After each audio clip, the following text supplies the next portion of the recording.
Hello दोस्तों, क्या आप कभी ऐसा सोचते हो कि यार मैं मार्केट लेने तो सिर्फ एक टी शर्ट ही गया था, लेकिन पता नहीं कैसे मैं दो जीन्स और ले आया। या लेने तो एक ही चीज गया था, लेकिन इसके साथ दो चीज और खरीद लाया। एक बार मार्केट चले जाओ तो पैसे खर्च हो ही जाते हैं। एक्चुअली ये सब एक ह्यूमन इंस्टिंक्ट की वजह से होता है। इसके लिए डैन एरेली ऐसी 9 बातें बताते हैं जिससे आप ऐसी इलॉजिकल और इरेशनल डिसीजन लेने से अपने आप को रोक सकते हो। Number 1, freebies. ऑथर कहते हैं हम फ्री वर्ड से इमोशनली इतना अट्रैक्ट होते हैं कि हम बहुत सी वर्ड्स को इग्नोर कर देते हैं, लेकिन ये फ्री वर्ड हमारे दिमाग में कहीं ऐसे चिपक जाता है कि हम इसे भूल नहीं पाते। फॉर एग्जाम्पल, हम जब मार्केट में शर्ट लेने जाते हैं और हम देखते हैं बाय 2 गेट 1 फ्री, तो हम ये सोचते हैं चलो 2 ही ले लेते हैं, जिसके साथ एक शर्ट और फ्री मिल जाएगी। लेकिन हम ये भूल जाते हैं कि हमें सिर्फ एक शर्ट की ही रिक्वायरमेंट थी। एक्चुअली फ्री सिर्फ एक वर्ड नहीं होता, ये एक पावरफुल इमोशनल ट्रिगर होता है जिससे हम कई बार इलॉजिकल डिसीजंस ले लेते हैं। Second, the zero price effect. हम ह्यूमंस की एक टेंडेंसी होती है कि हम कोई भी चीज लूज करने की सिचुएशन से डरते हैं और ऐसी सिचुएशन में कभी नहीं आना चाहते जिसमें कोई रिस्क क्रिएट हो लूज करने का। इसलिए जब कोई चीज फ्री होती है तो हम अपने आप को सेफ फील करते हैं और उस फ्री की चीज को हमारा दिमाग बहुत ज्यादा वैल्यू दे देता है, उसकी एक्चुअल वैल्यू से ज्यादा। ऑथर कहते हैं आपको इस जीरो प्राइस इफेक्ट या स्ट्रेटेजी से अपने बिजनेस को बेनिफिट कराना चाहिए, बजाय इसके कि आप खुद इस जीरो प्राइस ट्रैप में फंस जाओ। अकॉर्डिंग टू ऑथर, अगर आप अपने किसी प्रोडक्ट की सेल बढ़ाना चाहते हैं तो उसका कोई पार्ट या उससे जुड़ा हुआ कोई प्रोडक्ट फ्री में बेचना शुरू कर दीजिए। Third, the first price we hear impacts our future negotiation. आपने देखा होगा जब भी कभी मार्केट में कोई नई टेक्नोलॉजी आती है तो हमारे लिए इतना इजी नहीं होता उस नई टेक्नोलॉजी के प्राइस को एक्सेप्ट करना। इसलिए अब हम एक एंकर ढूंढना शुरू करते हैं और मान लीजिए अमेजोन पे हमें वो टेक्नोलॉजी 800 रुपीज की मिलती है, तो अब 800 रुपीज हमारे लिए एंकर हो गया है। अब कोई और वेबसाइट उस टेक्नोलॉजी को 750 रुपीज में सेल करती है, तो अब हमारे लिए 750 रुपीज फेयर प्राइस हो गया या सही प्राइस हो गया। और कोई और वेबसाइट सेम टेक्नोलॉजी को 850 रुपीज में सेल करती है, तो 850 हमारे लिए महंगा होगा। Fourth, we overvalue our own. जब हम किसी चीज को ऑन करते हैं तो हम उससे इमोशनली भी अटैच हो जाते हैं और हम अपनी उस चीज के बारे में सब पॉजिटिव ही सोचते हैं, क्योंकि उस टाइम हमारे इमोशंस हमारे डिसीजंस को इन्फ्लुएंस कर देते हैं और हम लॉजिकल डिसीजन नहीं ले पाते।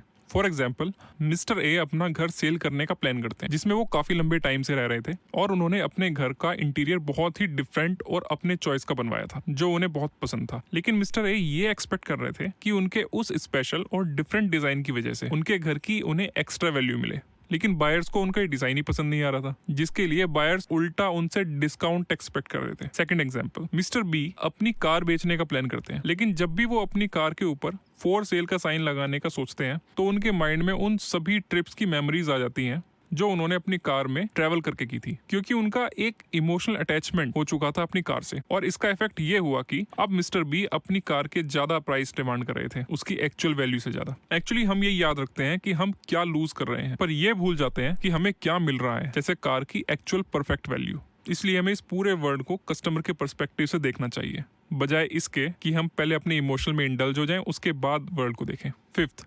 एक्सपेक्टेशंस शेप्स अवर एक्सपीरियंसेस। इसे समझने के लिए हम कुछ एग्जाम्पल्स लेते हैं। कुछ रैंडम लोगों के 2 ग्रुप थे, group A and group B, जिसमें यह पता करना था कि कोका कोला कंपनी का टेस्ट ज्यादा अच्छा है या पेप्सी का। तो सबसे पहले ग्रुप ए का टेस्ट होता है जिसमें यह पता चलता है कि पेप्सी का टेस्ट ज्यादा अच्छा है कोका कोला से। और जब ग्रुप बी का टेस्ट होना था तो उससे पहले ग्रुप बी को कोका कोला कंपनी का एक एडवर्टाइजमेंट दिखाया गया जिसमें कोका कोला कंपनी ये क्लेम करती है कि उसका टेस्ट सबसे अच्छा है। और फिर जब ग्रुप बी पर यह टेस्ट हुआ तो पता चला कि सबको कोका कोला कंपनी का टेस्ट ज्यादा पसंद आया। हम जनरली वो मूवीज देखते हैं और एंजॉय करते हैं जिसके ज्यादा अच्छे रिव्यूज होते या उस मूवी ने ज्यादा अवार्ड जीते हों। दैट मीन्स हमारे डिसीजंस एंड एक्सपीरियंसेस दूसरों की ओपिनियन और रेफरेंसेस से इफेक्ट होते हैं। 6, responses are either dependent on social और मार्केट नॉर्म्स। आपने जनरली देखा होगा कोई सीनियर प्रोफेशनल पर्सन अपने जूनियर को हग करके तो रोज गुड बाय नहीं करता होगा, या फिर आपकी मदर आपके लिए जो खाना बनाती हैं तो आप उनको रिटर्न में खाने के पैसे तो नहीं देते होंगे। तो ये हमारे सोशल नॉर्म्स है, लेकिन दूसरी तरफ होते हैं मार्केट नॉर्म्स। एक्चुअली ये सेल्फिशनेस से रिलेटेड होते हैं। फॉर एग्जाम्पल, अगर आप किसी लॉयर को ये कहोगे कि वो आपको चीप सर्विसेज या फ्री सर्विसेज ऑफर कर दे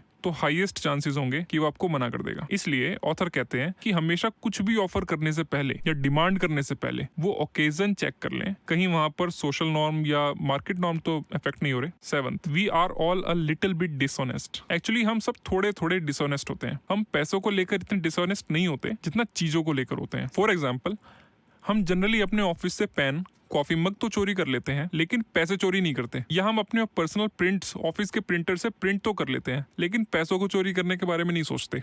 एक्चुअली हम इन छोटी छोटी चीजों की चोरी को इरेशनल और इलॉजिकल नहीं मानते और पैसों की चोरी को मानते हैं। ऑथर कहते हैं कि अगर हम कोई भी काम करने से पहले अगर ये अपने दिमाग में डाल लेते हैं कि हमें ऑनेस्ट ही रहना है, तो हम छोटी छोटी डिसऑनेस्टी कभी नहीं करेंगे। फॉर एग्जाम्पल, एग्जाम होने से पहले अगर हम पार्टिसिपेंट्स को इंस्ट्रक्शंस और कमेंडमेंट्स रीड करवा देते हैं और समझा देते हैं, देन चीटिंग करने की पॉसिबिलिटी बहुत कम हो जाएगी। 8th, make long term goals but also fight your short term urges. कुछ बच्चों पे एक स्टडी हुई थी जो प्रोक्रेस्टिनेटर्स थे, मतलब जो बार बार अपने कामों को डिले करते रहते या पोस्टपोन करते रहते। अगर हम बहुत ही लॉन्ग टर्म गोल बनाते हैं, then there is a high possibility हम प्रोक्रेस्टिनेशन का शिकार हो जाएंगे, मतलब हम अपने टास्क को बार बार डिले और पोस्टपोन करते रहेंगे, क्योंकि कई बार बहुत लॉन्ग जर्नी बहुत बोरिंग हो जाती है। इसके लिए ऑथर कहते हैं हमें बोरिंग या अनप्लीजेंट कामों के लिए शॉर्ट टर्म ग्रेटिफिकेशन अडेप्ट करने चाहिए। जैसे अगर हम बहुत देर से कोई बहुत ही बोरिंग काम कर रहे हैं, तो हमें बीच बीच में अपना कोई फेवरेट फूड खा लेना चाहिए। 9th, keeping your options open will hurt you in the long run. एक चाइनीज कमांडर था, वो चाहता था कि वो किसी दूसरी किंगडम पे अटैक करके